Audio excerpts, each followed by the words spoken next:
Hello दोस्तों, मेरा नाम है अमित और मैं स्वागत करता हूं आप सभी का अपने यूट्यूब चैनल अमिताज क्लासेस में। दोस्तों, आज हम बात करेंगे विज्ञान के चैप्टर नंबर 3 के बारे में। ठीक है, chapter first and chapter second हमारे चैनल पे ही है। आप वहां पे प्लेलिस्ट में जाके देख सकते हैं, जो मंडी परिषद परीक्षा के और इलाहाबाद हाई कोर्ट की परीक्षा के लिए बहुत ही इंपॉर्टेंट है। ठीक है, यांत्रिकी एवं गुरुत्वाकर्षण चैप्टर नंबर 3 है। आज हम इसी के बारे में बात करेंगे। दोस्तों, वीडियो पूरा देखिएगा। थोड़ा सा मैं आपसे एक रिक्वेस्ट करना चाहूँगा कि देखिए, आप लोगों में से बहुत से लोगों ने हमसे बोला कि सर टाइप करके दीजिए, तो मैंने जैसे टाइप करवाया तो थोड़ा सा कहीं कहीं कम की जगह काम लिख दिया है, ऐसे ही थोड़ा सा मिस्टेक हुआ है, तो उसको थोड़ा सा मैनेज कर लेना आप आगे। बाकी वीडियो पूरा सही है, मैं वहाँ पे करेक्शन बताता चलूँगा। एक दो जगह है बस, ठीक है, सब जगह नहीं है। हाँ, तो वीडियो पूरा देखिएगा दोस्तों। अगर अच्छा लगे तो प्लीज़ लाइक ज़रूर करिएगा, और अगर चैनल पे नए हैं तो प्लीज़ चैनल को सब्सक्राइब करना ना भूलिए, ताकि ऐसे ही अच्छे अच्छे वीडियोज़ आपको मिलते रहें। तो चलिए शुरू करते हैं आज का लेसन, यांत्रिकी एवं गुरुत्वाकर्षण से संबंधित। ठीक है,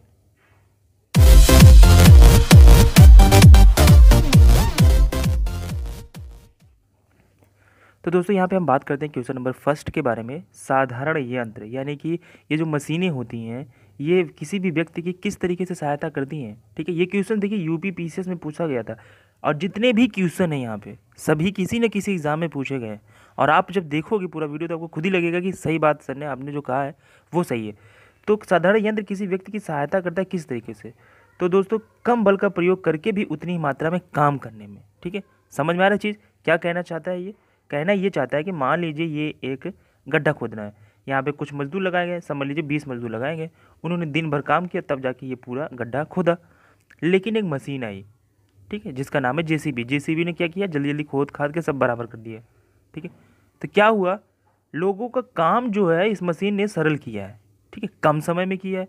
जहाँ पे ये पूरा दिन लेते थे वहाँ पे ये कुछ ही घंटों में काम करके फुर्सत हो ली। ठीक है, तो मशीन का काम क्या होता है? मशीन का काम होता है लोगों का काम सरल करना, वो भी कम समय में। ठीक है, चलिए क्वेश्चन नंबर सेकंड पे आते हैं। यहाँ पे एक व्यक्ति एक संवेदनशील तराजू पे खड़ा है। यदि वह गहरी सांस लेता है तो तराजू की रीडिंग, समझ लीजिए आप तराजू पे खड़े हैं, ठीक है, ये तराजू है, आप यहाँ पे खड़े हैं, अब आपका वजन है 60 kg। ठीक है, अब आप गहरी सांस लेंगे तो क्या होगा?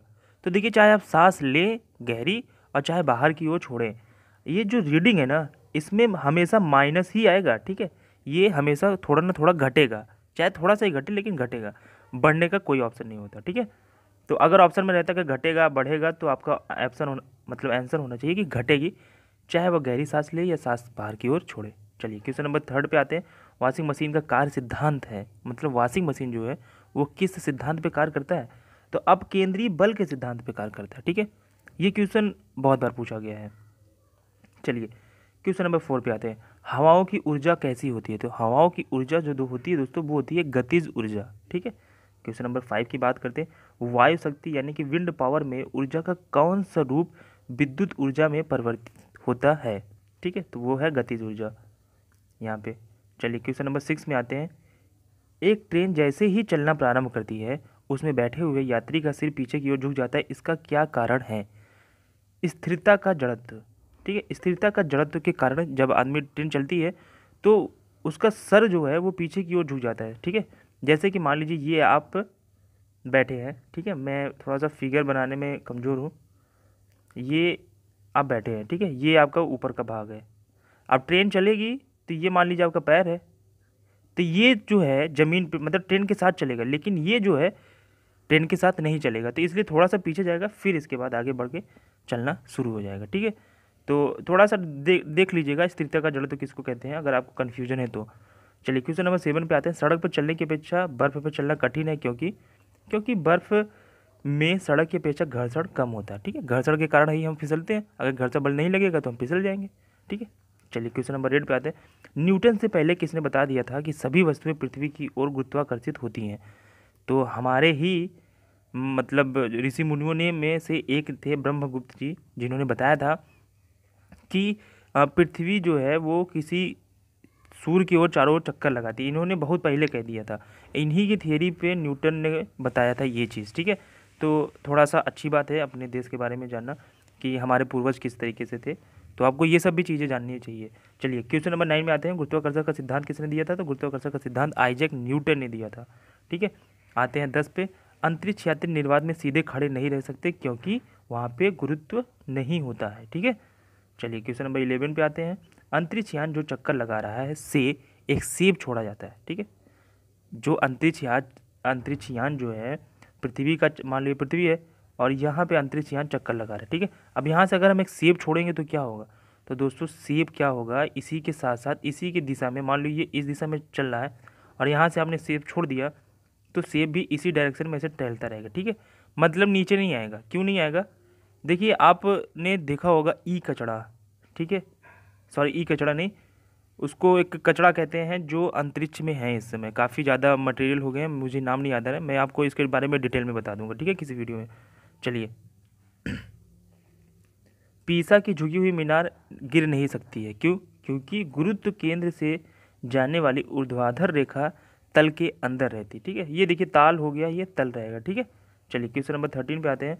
यदि पृथ्वी और सूर्य की दूरी जो है उसके स्थान पर दुगना होती, जितनी है उसके स्थान पर अगर वो दूरी दुगना होती, मान लो अभी 2 किलोमीटर है, अगर ये 4 किलोमीटर होती तो सूर्य द्वारा पृथ्वी पर गुरुत्वाकर्षण बल जो पड़ता वो क्या होता, तो वो जो है अब जितना है उसका चौथा भाग होता, ठीक है। देखिए घटना चक्र की विज्ञान की बुक से ये लिया गया है, पेज नंबर 24 पे है, ये न्यूमेरिकल का क्वेश्चन है, ठीक है, काफ़ी सॉल्व किया गया, लेकिन उसमें जो लिखा हुआ था ना कि काफ़ी एग्जाम में पूछा गया था, तो मुझे लगा कि ये आपके साथ शेयर करना बहुत ज़रूरी है, ठीक है। चलिए क्वेश्चन नंबर 14 पे आते हैं।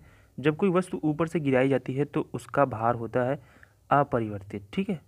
चलिए क्वेश्चन नंबर 15 में आते हैं। लकड़ी, लोहे और ये सॉरी मोम होगा, ठीक है, वो इंग्लिश में लिखा होगा MOM, तो वो हो गया होगा।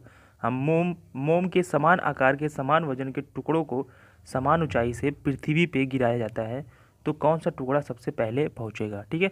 देखिए जब वजन सेम है और आकार भी सेम है तो दोनों क्या होंगे, सभी साथ साथ में पहुंचेंगे। सवाल में कहीं भी नहीं लिखा है कि हवा की उपस्थिति में, अगर हवा की उपस्थिति लिखा रहेगा तो इसका आंसर कुछ और हो जाएगा, उसका आंसर क्या हो जाएगा, फिर उसका आंसर हो जाएगा लोहा पहले गिरेगा हवा की उपस्थिति में। अगर नॉर्मल ऐसे लिखा है तो यहाँ पे हो जाएगा सभी साथ साथ पहुँचेंगे। अगर आपको भरोसा न हो तो बुक उठा लीजिए, पढ़ लीजिएगा ध्यान से, ठीक है।